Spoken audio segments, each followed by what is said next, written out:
Hello, everyone, and welcome to another edition of The Bond Unshakable. I wish you the very best on this Mother's Day week. It is a week to celebrate the mother figures, the mothers, the grandmothers in our lives because they make a difference. तो चलिए आज का कार्यक्रम शुरू करते हैं। माँ को आता है हुनर लोरियां गाने का, माँ को आता है हुनर लोरियां गाने का, माँ को आता है कहानियों में चांद को मामा बनाने का, माँ को आता है हुनर मकान को घर बनाने का, अपने बच्चों के आज से उनके कल को संवारने का। ऐसी ही होती है माँ और बच्चे के बीच का रिश्ता होता है स्नेह से भरा हुआ, बहुत ही स्वाभाविक सा एक रिश्ता जो जन्म और खून से बंधा हुआ होता है। लेकिन माँ और बच्चे के बीच में एक और रिश्ता होता है और वो होता है कर्तव्य बोध का और मर्यादा का। माँ का अपने बच्चे के प्रति जो कर्तव्य बोध होता है वो सदा ही उसको अपने बच्चों के भविष्य के प्रति सजग रखता है, और बच्चे का जो माँ के प्रति स्नेह होता है वो सदा ही उसे अपने माँ के प्रति एक आदर भाव और मर्यादा का भाव दिए रखता है। कुछ ऐसा ही विशेष भाव है हमारी आज की मेहमान जोड़ी में। ये दोनों माँ बेटी हैं। हमारे बीच हैं आज रेखा मुंदड़ा और उनकी बेटी इंद्रायणी मुंदड़ा। रेखा और इंद्रायणी अपने अपने क्षेत्र में बहुत आगे जा चुकी हैं और एक अपना मुकाम हासिल कर चुकी हैं, लेकिन फिर भी इनके बीच जो माँ बेटी का जो बंधन है, जो रिश्ता है, वो किसी भी तरह से गौण नहीं हुआ है। रेखा जी एक कथानकार हैं और क्या होती है ये विधा, ये उन्हीं के मुंह से सुनेंगे कुछ देर में। और इंद्राणी जो उनकी बिटिया है वो है एक साइकोलॉजिस्ट और ऑर्गेनाइजेशनल बिहेवियर पर रिसर्च करती है। इमोशनल इंटेलिजेंस के विषय पर उनकी एक रिसर्च कनाडा के एक जर्नल में पब्लिश की जा चुकी है। तो चलिए बात करते हैं आज की मेहमान जोड़ी माँ बेटी रेखा और इंद्राणी से।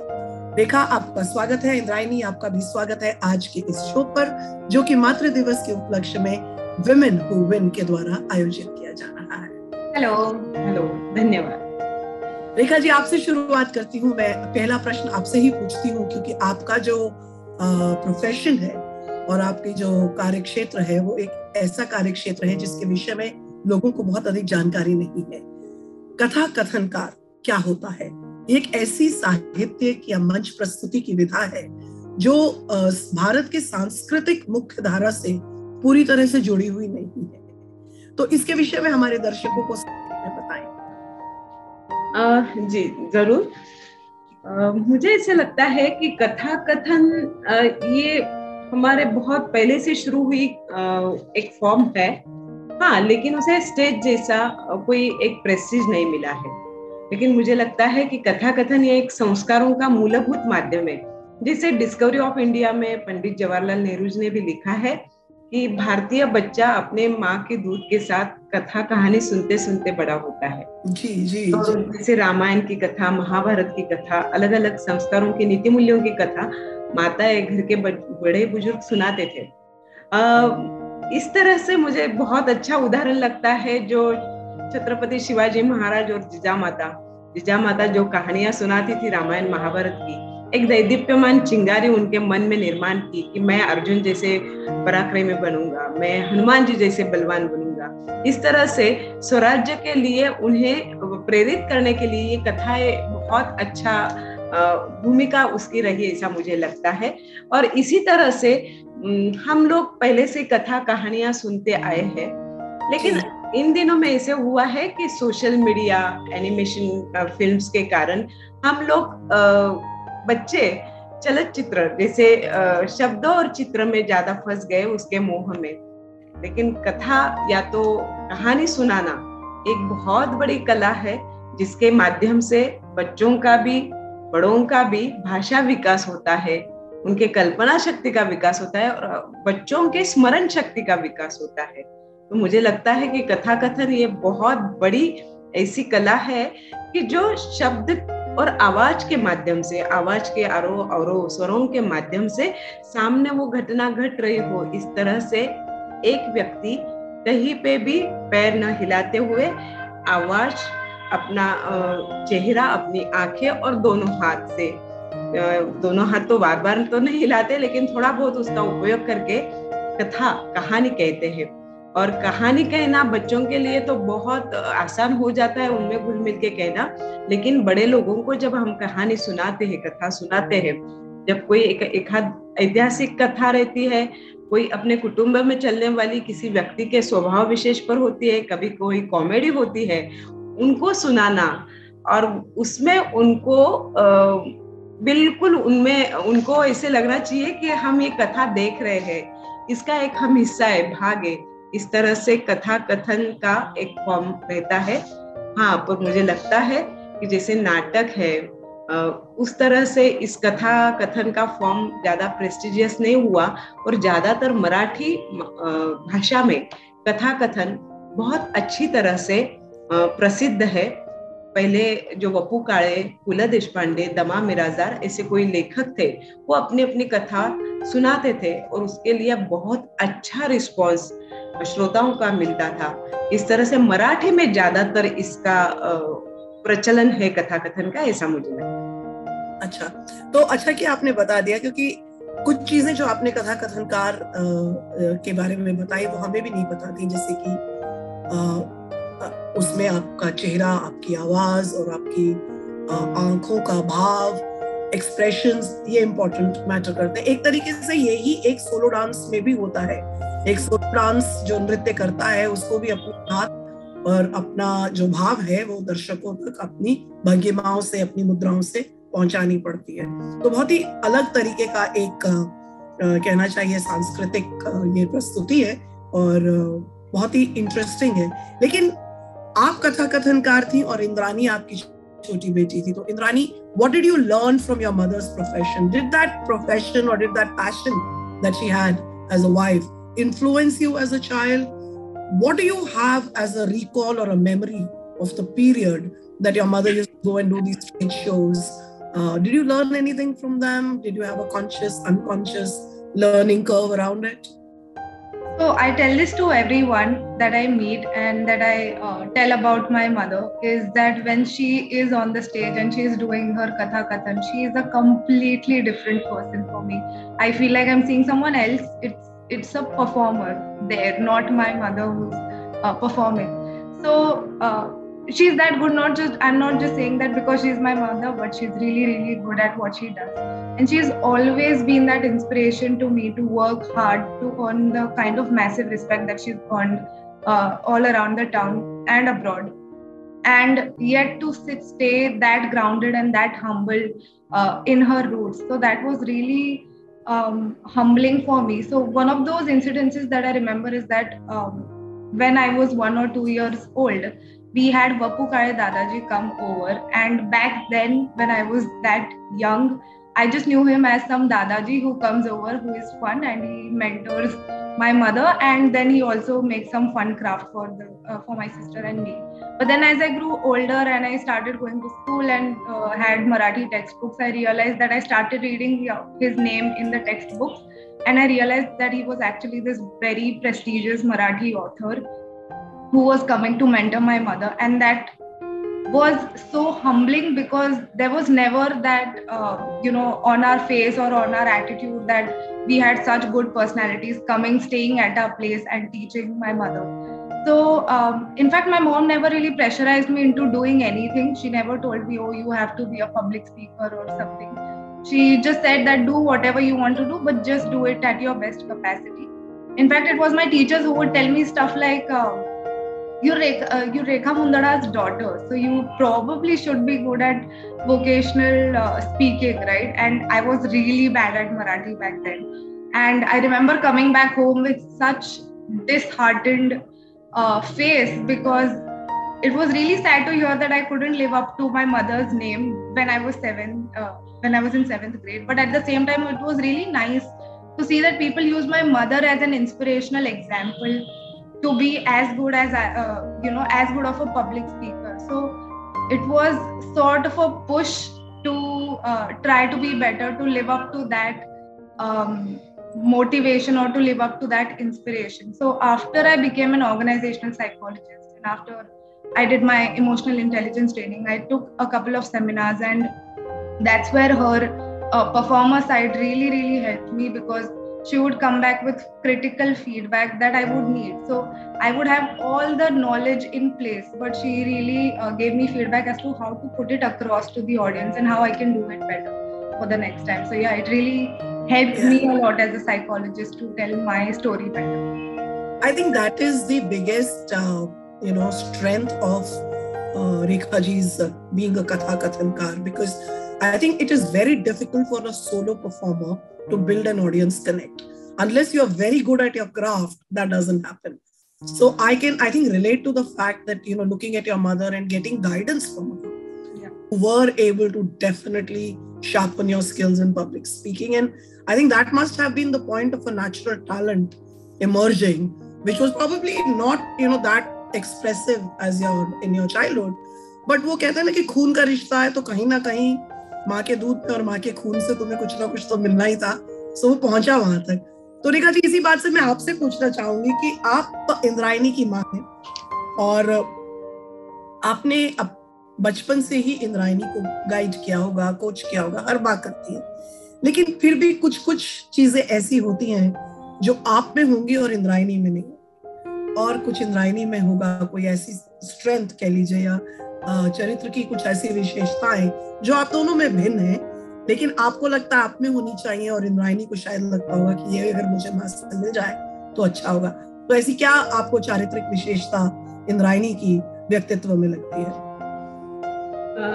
मुझे ऐसे लगता है कि इंद्रायणी छोटे से लेके बड़े बुजुर्ग तक किसी से भी जब वो पहचान के वो ना हो, लेकिन पहली मुलाकात में वो बहुत अच्छी तरह से उनसे संवाद कर लेती है, बहुत अच्छी तरह से उनसे वार्तालाप कर लेती है. और ये बात बहुत अच्छी लगती है मुझे कि किसी को फटाक से अपना लेना, ये बात सहज नहीं होती है,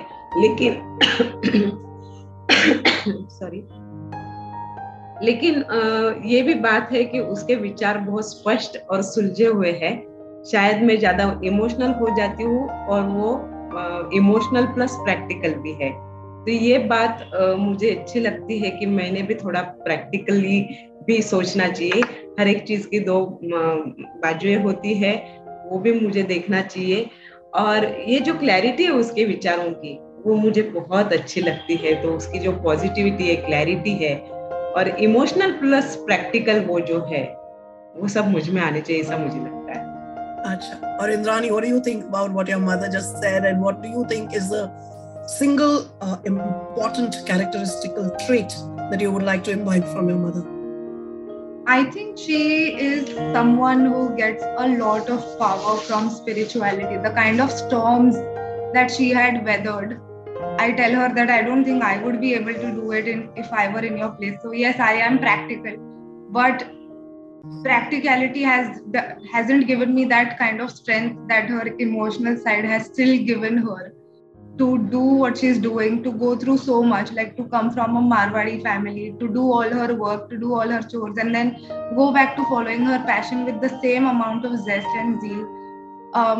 I think that is something that is big time lacking in me, and that is something that I try to pick from her. Like I keep telling myself that now that I have these so many distractions around me, that is fine, but my mother did the same thing, in fact at the age that I am, and did all the more than I am doing today. So that's something that I would really want for myself. Correct. So she, obviously I can understand that Rekha ji ने जब अपना कार्यक्रम शुरू किया होगा कथा कथनकार होने का और मंच प्रस्तुति का, वो एक औरतों के लिए, महिलाओं के लिए भारतवर्ष में एक बहुत अलग दौर था.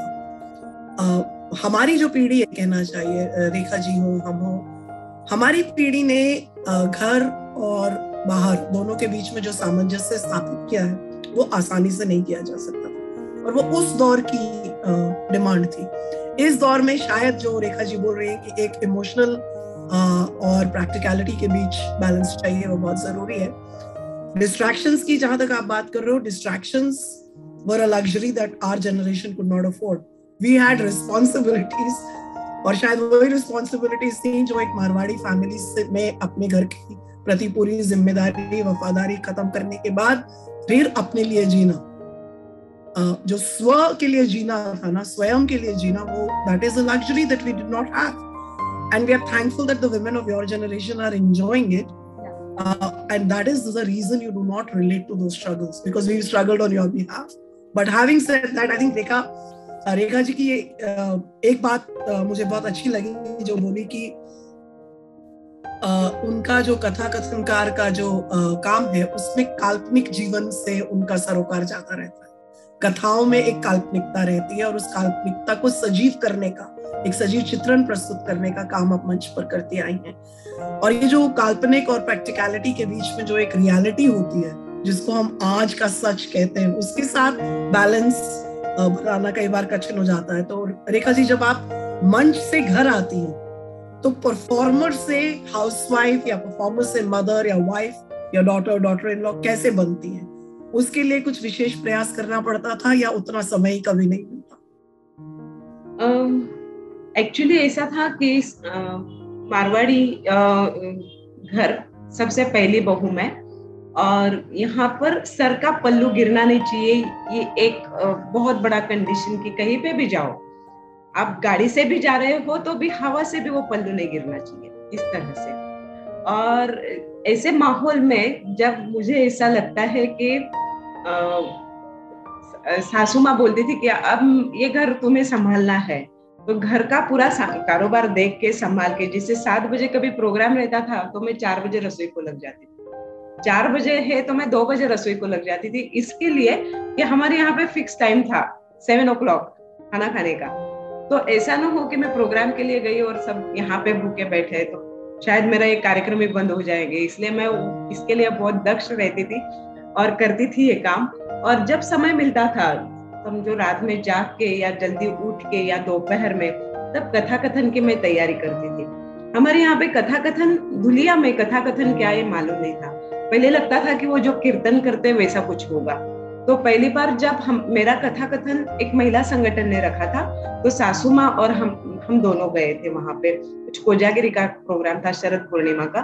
और घर पे आने के बाद इन्होंने पूछा था सासू माँ को कि कौन सी कथा कही, आपको अच्छी लगी क्या रेखा ने कही कथा? तो वो तो मारवाड़ी में बोले, लेकिन ऐसा बोले कि मैंने तो कुछ भी नहीं सुना, लेकिन उसके सर का पल्लू तो नहीं गिर रहा है ना, और वो भूल गई तो अपने घर की क्या इज्जत रहेगी, ये मैं सोचती रही। मतलब ऐसे विचार के कारण मुझे थोड़ा सा स्ट्रगल करना पड़ा, पर ये स्ट्रगल ऐसा था, मैंने बहस नहीं की, मैंने घर को संभाल कर, वो मुझे जितना दे रहे हैं प्रोत्साहन, वो मैंने एज अ गिफ्ट ब्लेसिंग समझा और मैं करती गई।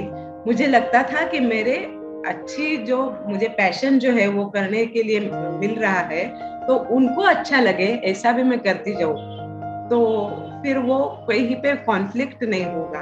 और इस तरह से मैंने वो कथा कथन का प्रोग्राम किया। हाँ, लेकिन बच्चियां छोटी थी तो थोड़ा सा मुझे बहुत कठिन गया। मैं इतने कठोर नहीं हो सकती थी कि बच्चों को छोड़ के मैं कार्यक्रम के लिए इधर उधर घूमूं, लेकिन इनका हाँ कि है कला तो करो, या तो फिर संयुक्त परिवार है तो बच्चियां बच्चियों में रह जाती है, देरानी जेठानी के बच्चे रहते तो साथ में, तो इतना ज्यादा बच्चियां बहुत ज्यादा अकेलापन नहीं महसूस करती होगी, लेकिन मैं उनको बहुत मिस करती थी जब मैं कई प्रोग्राम को जाती थी। Indrayani, you know, some of the things that your mother said probably will not even be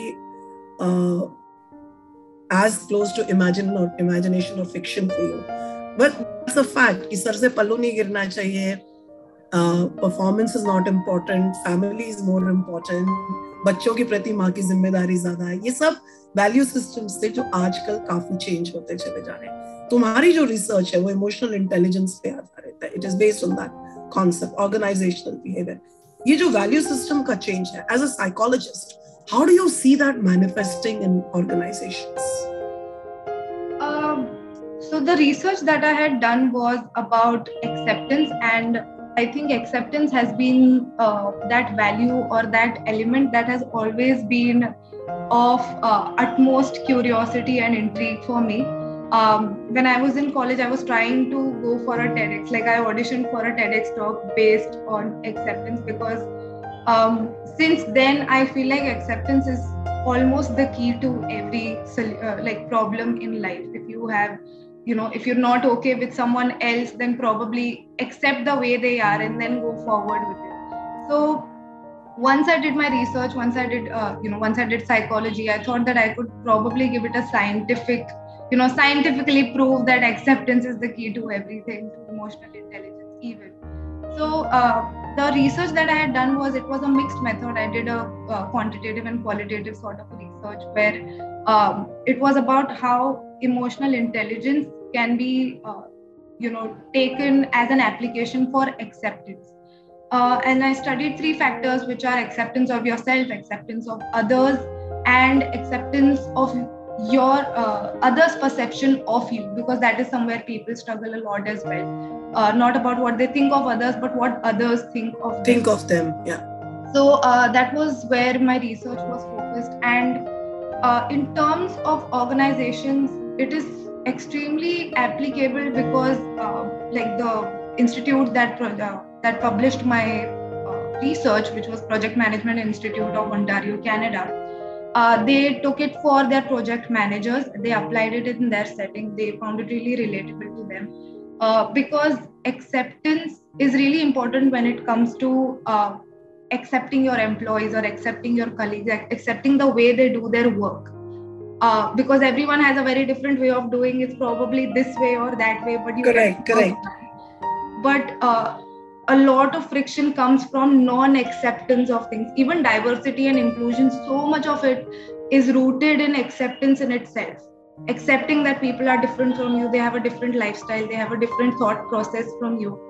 So I think it has massive applications in terms as an organizational behaviorist, that acceptance is really important. And emotional intelligence, if you're high at that, it's scientifically shown that acceptance also comes as a if a precursor, not but a correlation to emotional intelligence. So yeah, massive application.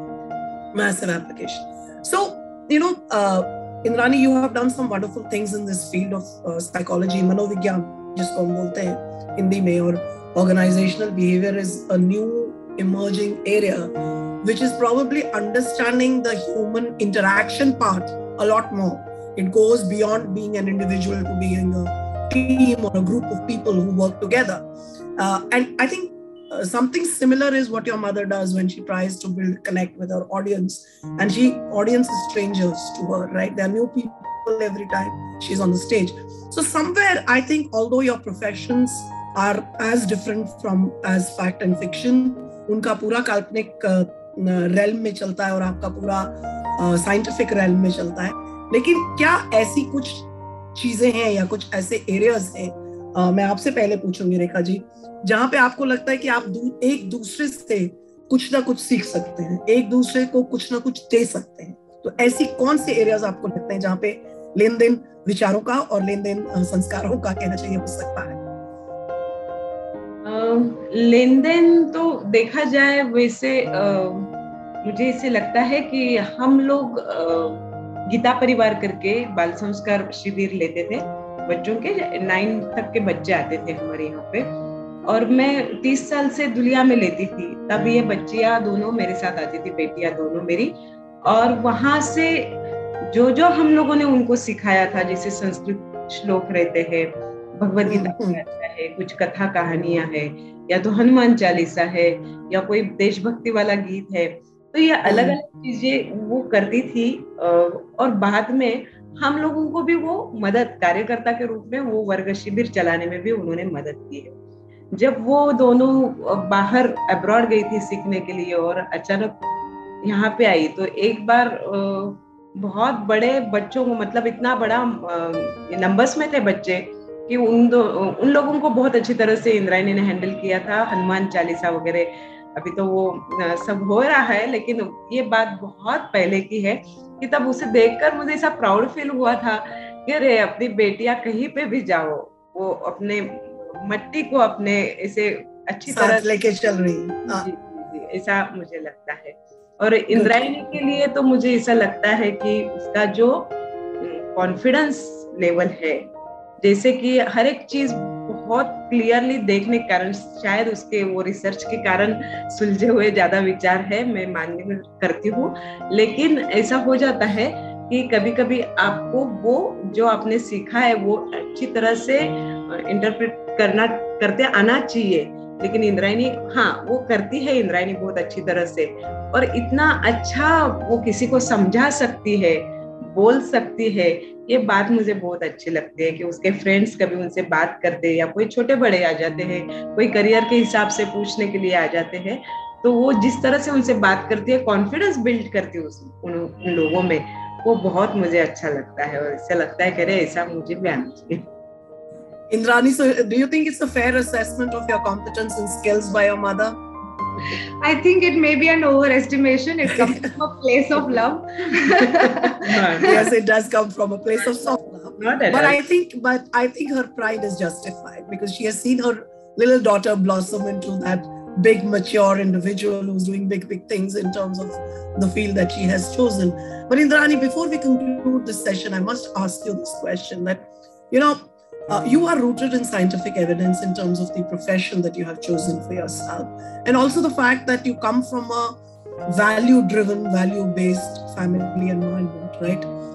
You were very codependent in terms of your relationship with your mother while you were growing up, and you've had instances where you had anxiety about leaving your mother even for a little while. So how did you finally get over that? And how did you become your own person? Was your mother in any way instrumental in making that happen, or was it a joint kind of effort? How did this happen? In a quick minute or two, could you tell us that story? I think I was a very homesick person when I was growing up. In fact, I would call myself mom sick, because even if the house didn't have my mother in it, it wouldn't make sense. Okay. So even today, I really need her when I'm stressed. I may not tell her what's stressing me out, but I just need her to be around, her aura to be around me. And I get very irritated if she's not there, or she's not paying attention to me. So my emotional dependency may have lessened, but I truly still need her to be around. And when I was 16-year-old, I decided that I want to move out for better exposure, to go to a better city. And then I ended up going to a boarding school where I didn't know that I could only talk to my family and friends for twice a week for 15 minutes per day. And it was really devastating for me as a person, because I was that homesick. I didn't realize. And it hit me hard. It hit my family hard. And my family and school, I created a ruckus big time.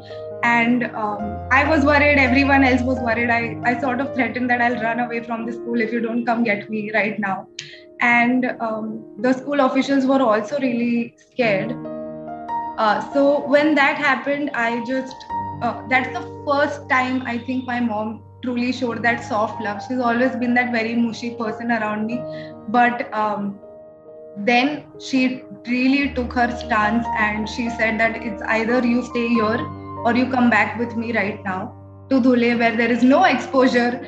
You will probably be with lesser quality of people. So you decide what you want for your future. And while that broke my heart that my mom is taking that rough decision for me, looking back, it was one of the stepping stones to what I am and who I am today.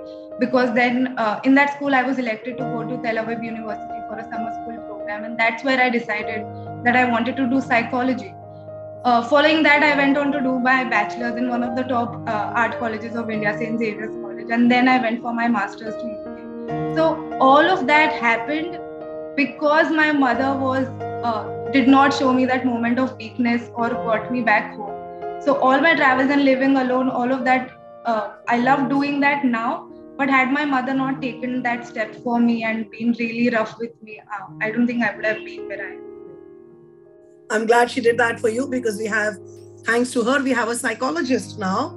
Otherwise, we probably would not have one, right? So, Rekha ji, आपने इंद्रानी के साथ माँ का जो एक aura होता है, एक जो शक्ति होती है, वो देने के बाद इंद्रानी को अपनी पर्सनालिटी, अपना व्यक्तित्व खोजने में उसकी मदद की. शायद यही माँ बेटी का रिश्ते का एक आधार होता है, यही उसकी सबसे बड़ी शक्ति होती है, और इसीलिए इसको हम कहते हैं द बॉन्ड अनशेकेबल. तो कहते हैं ना कि माँ जो होती है वो एक बच्चे का भविष्य बना भी सकती है, और उसकी डेस्टिनी जो ईश्वर ने लिख के भाग्य भेजा है उसको बदलने की ताकत भी रखती है, क्योंकि उसमें इतनी सहन शक्ति और अपने आप में इतनी शक्ति होती है. आप दोनों की कहानी एक ऐसी कहानी है जिसमें आप दोनों इंडिविजुअली अलग अलग तरीके से अपने अपने क्षेत्र में सक्षम है और अग्रिम है, किंतु आपकी साझेदारी जो है वो अप्रतिम है। आपका स्नेह और आपकी शक्ति यही बनाती है इसको एक सुंदर खूबसूरत बॉन्ड, जिसको हम कहते हैं the bond unshakeable. Thank you so much Rekha and Indrayani. Thank you so much. Thank you so much.